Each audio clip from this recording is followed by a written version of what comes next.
Bibili ka ng motorsiklo na pangmalakasan, pero hindi para ipangkarera, kundi para gamitin na service sa iyong pinagtatrabahuhan, na maaasahan na iahatid ka sa tamang oras o mas maaga pa. Napakahalaga ng oras, kaya tama ang desisyon mo na piliin ang original pa rin na hari ng underbone. Walang iba kundi si Suzuki Raider R150. Let's get it on!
Mapapansin nyo, napakarami ng kulay na lumabas ngayong 2023 dito po sa Raider R150.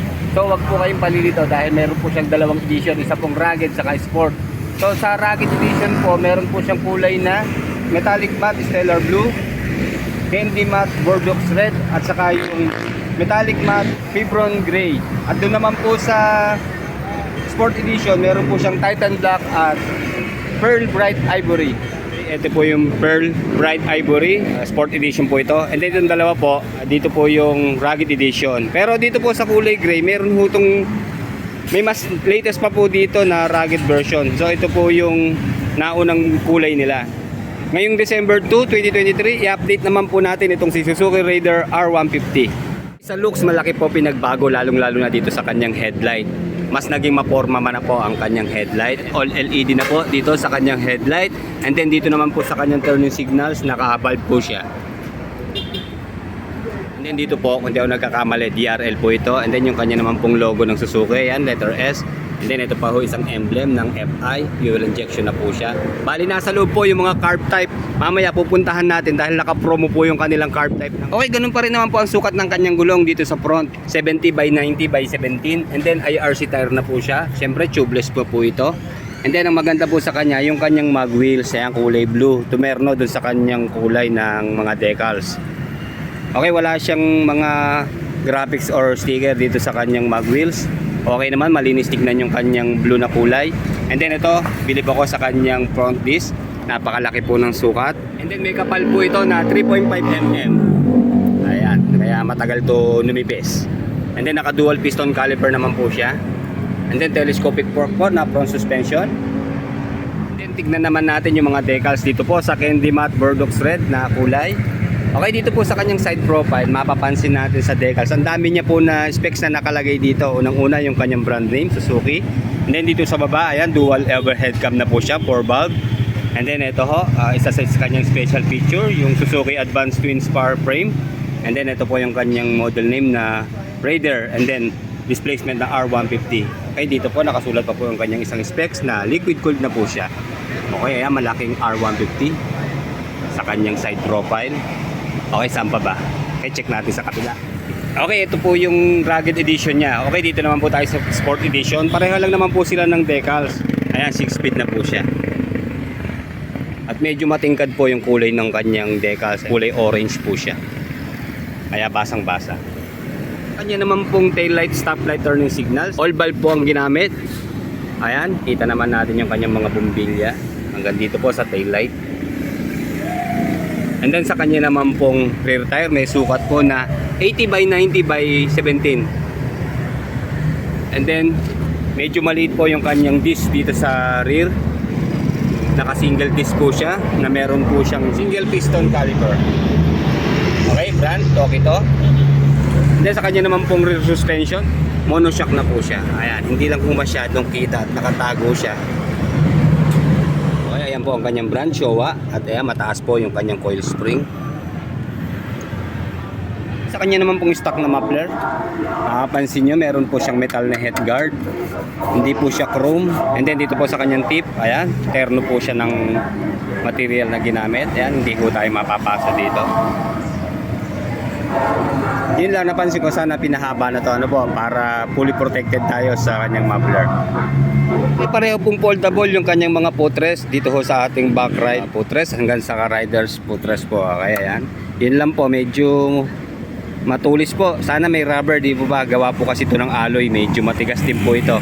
And then ito po yung sa kanyang rider footrest, ayan, na po-fold po siya pero hindi po siya nag-i-stack. Meron po siyang 1.3 liters na engine oil capacity. Ito po yung kanyang kickstart, saka yung kanyang rear brake. And then syempre 6-speed manual transmission. Ito pong Raider R150. Meron po siyang gear shift pattern na 1 down 5 up. Buti nilagyan nila ng protection itong kanyang horn kasi pwede ho itong madali ng hindi sinasadya. So ayan, bago madali ang ating horn, ito munang plastic. Okay, quick specs po tayo sa kanyang engine type. Bali single cylinder, 4-stroke, 4-valve, liquid cooled, dual overhead engine, and then 148cc displacement. Maximum power of 18.2 horsepower at 10,000 RPM. 13.8 Nm of torque at 8,500 RPM. Tama-tama lang po yung kanyang size ng meter panel. All digital na po siya. And then dito mapapansin po natin sa kanyang mga switches and button. Nandito po sa left side ang kanyang switch po ng BRL, headlight at saka switch off.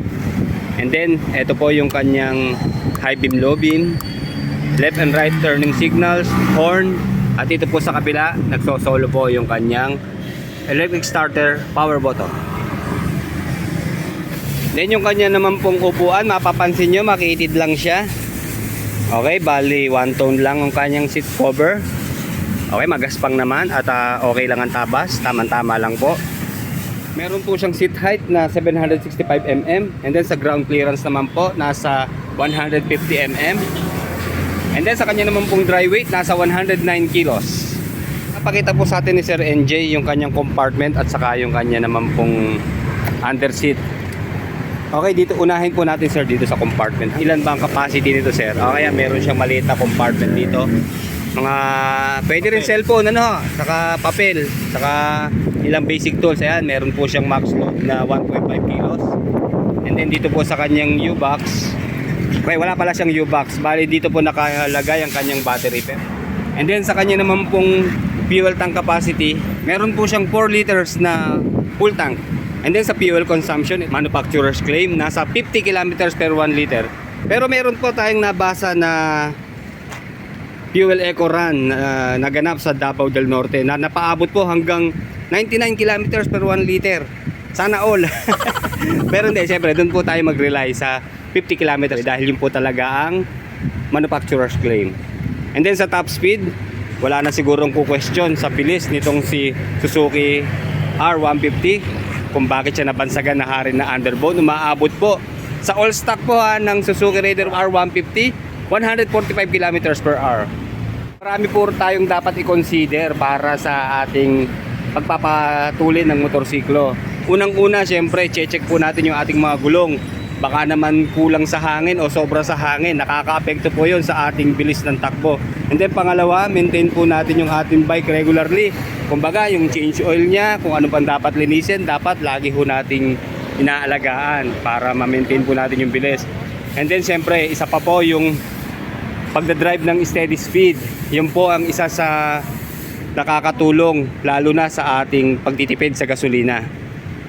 And then magpagas lang po tayo sa tamang gasolinahan, yung may halo-halo para po mas makatipid po tayo. And then para sa mas magandang performance pa ng ating motorsiklo, reduce lang po natin yung timbang ng ating motorsiklo. Kumbaga, wag ho tayo magsakay ng masyadong mabigat, wag natin kargahin ng overload ang ating motorsiklo. And then syempre malaking tulong po yung aerodynamics ng forma ng ating motorsiklo para ho hindi palaban sa hangin, hindi salubong sa hangin. Yun po ang isa sa magandang gawin para mapabilis pa ang ating mga motorsiklo. And then isa pa, mas advisable po highway ang gamitin natin. Yung talagang walang masyadong nakakasabay ng mga tricycle, yung mga babagal na sasakyan. Doon lang po tayo sa highway dumaan, pero syempre ingat pa rin tayo. And then yung pagpapalit po ng air filter, isa po yun, o paglilinis ng air filter, isa po makakatulong yon. And then yung pag-check po ng ating spark plug or yung kung ating karburador, pagpapalinis kung nakakarb tayo. And then syempre dapat lagi natin lilinisin ang ating engine. Okay, yan lang po isa sa mga tip para sa ating magandang performance ng motorsiklo. Nga pala mga ka-riders, naka-activate po pala. Ayan, check na natin ha. Okay, bali hindi inverted po yung kanyang screen. So dito po sa kanyang display, unang-una natin mapapansin na malaking indicator. Ito po ang kanyang speedometer. Ayan, itong 0. And then meron po siyang clock, nandito po sa gitna. And then yung kanyang gear position, okay, yan po nasa neutral. And then ito, meron po siyang trip B, saka trip A, fuel indicator po. And then yung kanyang naman po RPM sa taas. And then dito po sa mga indicator sa tabi, ayan, naka-neutral po siya. And then dito RPM, and then turning signals left and right. And then yung kanya naman pong check engine, temperature, saka indicator po ng high beam, low beam. And then dito po yung adjustment ng ating mga indicators pagka gusto niyo magpalit ng display dito po sa dalawang button na to. No problem na po sa side stand ni Suzuki Raider R150. Okay na po ang kanyang pagkakatagilid. Okay, sige, sakay na tayo ha. Okay.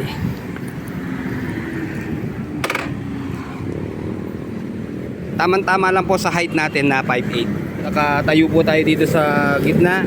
Ayan, lapat po natin dalawang pa. Kahit nakaupo, okay siya. Lapat naman. Okay, ito napansin ko makitid po yung kanyang naked handlebar, di ba? Mas komportable po to. Talagang design siya para sa matining na pagpapatakbo. Okay, sa kanya pong turning radius. Okay, ayun, medyo dikit po sa ating hita. Alam niyo, sa pagpapatakbo ng matulin, talaga lamang na po yung gantong makikitid ang body, ang dimension. Mas magaan, mas maganda po para sa gantong motorsiklo. Okay, malambot po ang kanyang clutch. And then dito po sa kabila, i-test natin yung kanyang front disc brake. Okay, malakas po ang kapit. Ayan, may pitik po siya, oh. Talagang powerful po ang kanyang preno dahil sa laki po ng kanyang disc.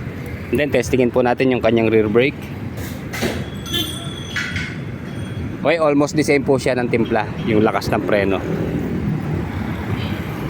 And then sa kanya naman pong rear suspension. Okay, bouncy naman siya pero hindi ko po masyadong maramdaman yung lambot pero siguro pag tayo natakbo na dito mapipil na natin yung talagang performance niya.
Bisitahin po natin sa loob yung iba't iba pang kulay na available dito po sa Suzuki Raider R150.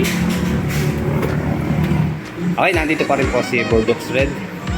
Okay, ito isa pang kulay po na blue ng Suzuki R150. And then ito meron pa rin po dito na glossy blue. Ayan. Hanggang dito po sa kabila. Okay. Ang dami pong available talaga sa labas. Pasyal na lang po kayo dito sa Suzuki 3S Pagsanghan. Dito po sa Aresa Complex Compound. Okay, nandito po muli si Sir Sion Salazar. Good morning, sir. Good morning, Tutulungan po tayo ni manager para ipaliwanag itong bagong presyo ng Raider R150. Napansin ko, sir, meron kayong discount price eh. Sige sir, magkano po ba sa ating cash price? Magandang umaga sa inyo, no? So sa cash price natin, 121,700. So si Raider 150 Fi, Rugged Edition. Kung cash naman siya, syempre, meron tayong discount. Di naman pwede yan, di ba? Okay. So discounted price natin, ayan, 119,266. So nasa 2,000 sir ang natipid, kumbaga, sa cash price. Dun sa cash price naman natin, all in na yan, kasama na rehistro at saka yung previous. So sa rehistro, ulitin ko, 3 years registration, so libre na yun. Then sa finance naman natin, ayan, makikita natin 12,500 ang down payment. Then makikita natin yung monthly from 12 months to 24 and 36 months. So sa 36 months sir, may rebate pa kasama to sir, ano po? So sa 36 months natin, sir, 5,750 less 200 pa. 200, so 5,550. Okay. 5,550. How about sir sa carb? Wala akong napansin na carb sa loob. Marami pa rin kasi sir naghahanap ng carb type eh. So sa carb type naman, meron pa rin naman tayo. So meron tayo sa loob ng promo. Tara. Okay, sige. Natin. Yan pala, nasa loob kaya hindi ko napansin kanina. Nakikita lang naman natin siya. Dito, promo corner. Okay, ayan. So yan, Kasama siya sa... corner, nandito yung mga malalaking discount na unit natin. Okay, bali available mo na sir. Unahin ko lang, Gixxer, Abenis, Bergman, at saka itong si carb type ng Raider. Ayun sir, 108 ang kanyang cash price. So 108,700 sa cash price natin. Pero naka-less 3% tayo. So naka-promo siya, 105,439 na lang siya. So kagaya na sinabi ko sa Raider FI, kasama na ng base to. Okay. So all in na siya, wala nang ibang dagdag gastos sa 105. Pag inabayin niyo siya, sa inyo na yan, 105,439. So yan, nasa promo corner siya, Raider Car, 150 black. Okay mga ka-riders, ang palatandaan po ng carb sa pagkakaiba sa FI, lagi niyong titignan yung headlight niya. Okay, sa carb type, ito po ang design ng kanyang headlight. Unlike dun sa FI, medyo parang robot yung kanyang itsura. Same time si FI kasi ay LED light na. LED. Naka-bulb type. Okay, isa pa po yun. LED po ang FI. Although naka-bulb type siya, naka-blue lens na lang siya. Okay, blue light naman. Pansin ko tong yung tarpaulin, mukhang masarap to eh. Ano po ba tong promo nyo, sir? So ayan, naka-promo tayo sa lahat ng unit natin. So ayan, free unlimited Korean Sangyupsal. Okay. Powered by Kimchi Moto. So dito lang yan sa Pagsangan. So pag pumili kayo ng motor, kahit anong unit, cash or installment, meron na kaagad kayong unlimited Korean. Wow. So ayan, para ko pa tayo. Sa mga mahilig kumain ng Korean food, yan. Napakagandang promo po ito ng Suzuki Pagsanghan. So hello mga kaibigan. So invite ko lang kayo sa tindahan namin, Motor Central Sales Corporation, Suzuki Pagsangan. Dito lang yan sa may area sa Pagsangan. So clarification lang to para matapos yung confusion. Dalawang klase ang Raider FI natin. So meron tayong Rugged Edition, then meron tayong Sports Edition. So same price lang siya mga kaibigan. So mag-a-apply kayo, visit nyo lang yung page namin, Suzuki Motorcycle Pagsangan, then follow na rin natin Sir Jun. So kaibigan, pwede na rin tayo mag-apply through online. So search nyo lang Suzuki Motorcycle Pagsangan, then sasagutin namin kayo kaagad-agad. So maraming salamat kaibigan. Okay, salamat sir. Thank you sir. Ingat po.